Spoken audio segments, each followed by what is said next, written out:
Today I'm going to share the 5 biggest myths about buying tiny homes.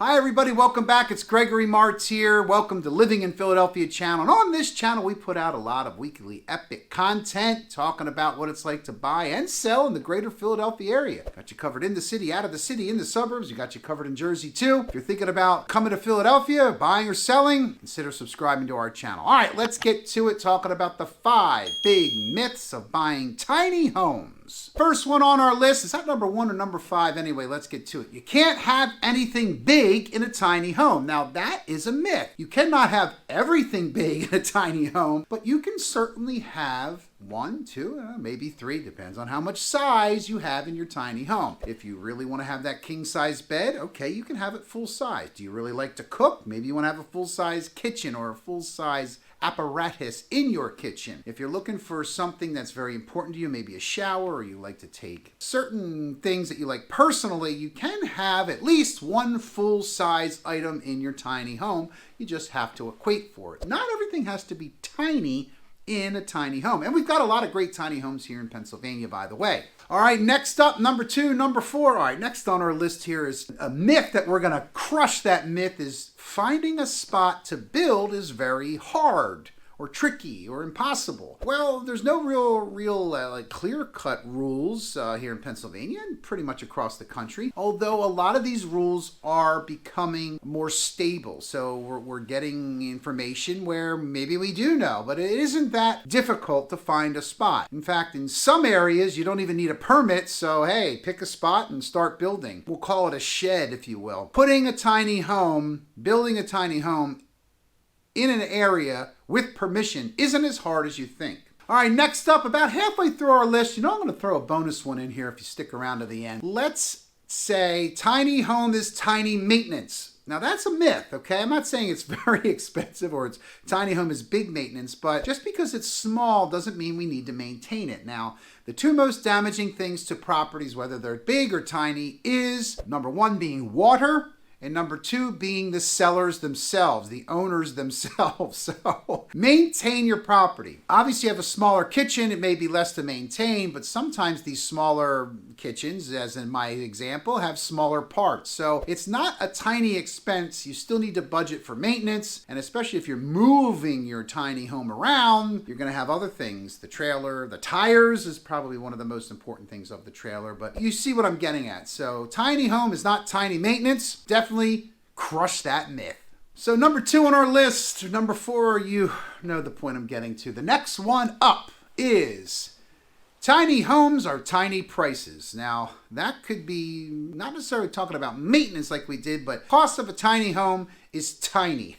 Well, maybe. The average tiny home is about $30,000 to $60,000. Now I'm using very general averages here. You can get a tiny home for about $8,000, and there's some great tiny homes right here in our backyard of Philadelphia for $150,000. So there's a pretty wide range. Now, are you building it yourself? Are you having it professionally built? What kind of materials are you using? Do you want to shiver when it comes in the wintertime? Do you mind if you have no roof at all? But you see my point. So the amount of money you spend directly correlates with the price of the home. Well, duh, right? Well, tiny homes don't necessarily mean tiny pocketbooks. I can get you into a really decent home around that 100, 125 property, condo or twin or row home or something, where the tiny home you could easily spend $150,000 on it. So keep in mind that tiny homes don't necessarily mean tiny prices. That is a myth that we have now discounted.